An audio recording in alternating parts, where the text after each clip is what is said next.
Alloh taolo nima deyapti? Diqqat qilinglar. Birodarlar, siz haqingizda xohlagan gapini gapirsin.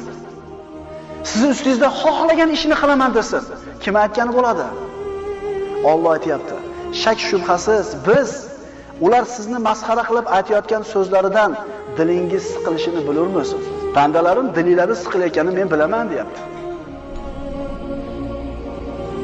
Muhammad alayhisalom haqida shunaqa gap gapirilgan. Ey Muhammad alayhisalom, bularni gapirayotgan gapidan qilayotgan ishidan sizni dilingiz siqilayotganligini men bilaman, deyapti. Endi nima qiling, deyapti. Xuddi shularga o'xshab borib gap qaytaring, ularga shu o'zlariga yarasha ish qiling yoki shu fe'liga yarasha fe'l qiling dedimi? Nima deyapti? Voy parvo qilmang, deyapti. Oyat davomini o'qiymiz. Shak shubhasiz biz sizni ular masxara qilib aytayotgan so'zlarini eshitib siqilayotganligingizni bilamiz biz, deyapti. Bas siz Parvardigoringizga hamda aytish bilan u zotni